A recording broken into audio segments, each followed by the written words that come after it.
గౌరవనీయులు పెద్దలు డాక్టర్ పక్లాపట్నం కృష్ణమోహనరావు గారు, అదేవిధంగా నేటి ముఖ్య అతిథి గౌరవనీయులు పూజ్యులు ఆర్ కృష్ణయ్య గారికి మరియు వేదికపైనటువంటి పెద్దలు పాలూరు రామకృష్ణయ్య గారు, అదేవిధంగా చిరంజీవులు సార్, అదేవిధంగా తెలంగాణ విద్యుత్ బీసీ ఉద్యోగుల సంక్షేమ సంఘం రాష్ట్ర ప్రధాన కార్యదర్శి ముఖ్య వెంకన్న గౌడ్ గారు, మరి ఈ సమావేశానికి హాజరైనటువంటి అన్ని కుల సంఘాల అధ్యక్షులు, కార్యదర్శులు, విద్యార్థి సంఘ నాయకులు మరియు సోదరులందరికీ మీడియా మిత్రులకు వందనాలు.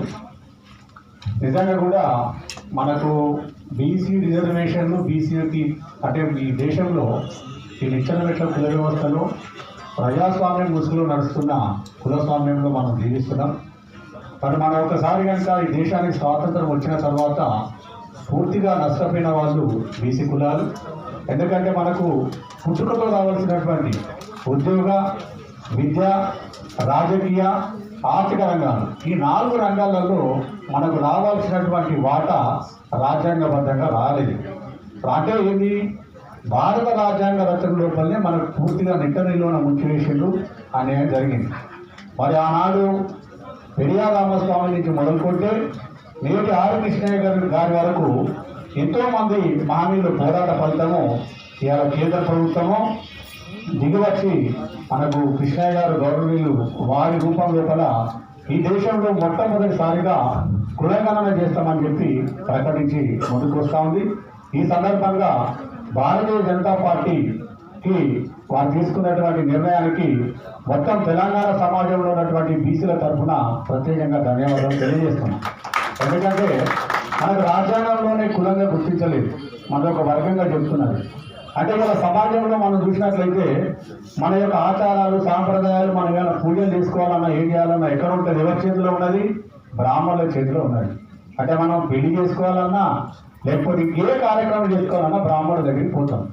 మరి ఇలా బీసీ రిజర్వేషన్ల పరిస్థితి కూడా ఏ విధంగా ఉన్నది? న్యాయస్థానాలలో ఉన్నది, కానీ న్యాయమూర్తుల చేతుల్లో ఉన్నది. వాళ్ళు ఏం చెప్తున్నారంటే తీర్పులలో రాజ్యాంగం చూపిస్తారు. రాజ్యాంగంలో ఉన్న లోపాలు, అదే వీళ్ళు తరగతి అని ఒక దగ్గర, social and educational backward class అని ఒక దగ్గర, రకరకాలుగా మొత్తానికి బీసీల అన్యాయం గురయ్యే విధంగా మనకు రావాల్సినటువంటి హక్కులు వేరే వాళ్ళు పొందే విధంగా రాజ్యాంగంలో నిర్మాణం జరిగింది. మరి బీసీ సమాజం కూడా ఏంటంటే అసలు మన రిజర్వేషన్ హక్కులు అంటేనే ముందు రాజ్యాంగం మీద చర్చ చేయాలి. నేను చెప్పేది అది. ఎందుకంటే రాజ్యాంగంలో లేదు కాబట్టి ఇలా న్యాయస్థానాలు మనకు అన్యాయం జరుగుతూ ఉన్నది. అంటే మనకు రావాల్సినటువంటి వాటా రావడం లేదు. కానీ ఇప్పుడు ఈ పోరాటాల ఫలితంగానే ఇలా మొత్తానికి దేశంలో కేంద్ర ప్రభుత్వము కుల గణాంకాలు చేయబోతా ఉన్నది. అంటే గతంలో 1951 నుంచి కూడా ఎస్సీ ఎస్టీ గణాంకాలు చేస్తూ ఉన్నారు. అంటే ఈ దేశంలో జనాభా లెక్కలు చేయాలంటే రాజ్యాంగంలో ఉన్నటువంటి షెడ్యూల్ 7 ప్రకారంగా, అదేవిధంగా సెన్సస్ యాక్ట్ 1948 ప్రకారంగా కేంద్ర ప్రభుత్వానికి చట్టబద్ధంగా, రాజ్యాంగబద్ధంగా లెక్కలు తీసే అధికారము కేంద్ర ప్రభుత్వానికి ఉంది. అంటే ఇలా కేంద్ర ప్రభుత్వం కనుక కుల గణాంకాలు ఎస్సీ ఎస్టీలు ఏ విధంగా చేస్తున్నారో అదేవిధంగా, ఎందుకంటే ఓబీసీ జాబితా మనకు కేంద్ర ప్రభుత్వం ఉన్నటువంటి ఎస్సీ జాబితా సేమ్గా ఉంటుంది. మనకు బీసీలకు వచ్చే వరకే కేంద్రంలో ఓబీసీ జాబితా ఒకటే ఉంటుంది.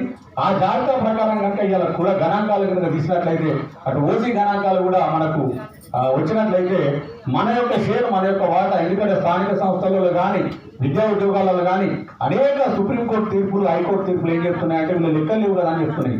అంటే అధికారికంగా లెక్కలు లేవు. అంటే మన జనాభా లెక్కలు అనేది చాలా ముఖ్యమైనటువంటి అంశం, కీలక అంశంగా మారింది. కాబట్టి ఇవాళ కేంద్ర ప్రభుత్వం ముందుకు వచ్చి చాలా సంతోషము.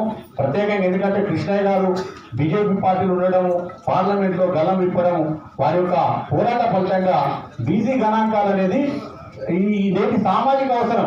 వీళ్ళకు విద్య, ఉద్యోగ, రాజకీయ రంగాల్లో ఏం చేయాలన్నా, డెవలప్మెంట్ కార్యక్రమాలు చేయాలన్నా కూడా జనాభా లెక్కలు తప్పనిసరి అవసరం ఉంది. కాబట్టి ఇవాళ కేంద్ర ప్రభుత్వము చేయడానికి ప్రకటించింది. మేము తెలంగాణ విద్యుత్ బీసీ ఉద్యోగుల సంక్షేమ సంఘం నుంచి, ఎందుకంటే మేము ఒక 20 సంవత్సరాలుగా అన్నగారు ఆర్ కృష్ణయ్య గారు గౌరవ అధ్యక్షులుగా మేము పనిచేస్తున్నాం. వారి ఆధ్వర్యంలో అనేక కార్యక్రమాలలో కూడా మేము పనిచేస్తున్నాం. ఇక్కడి నుంచి కూడా అన్నగారికి తోడుగా ఉండి మేము పనిచేస్తామని తెలియజేస్తూ ముగిస్తున్నాం. Thank you.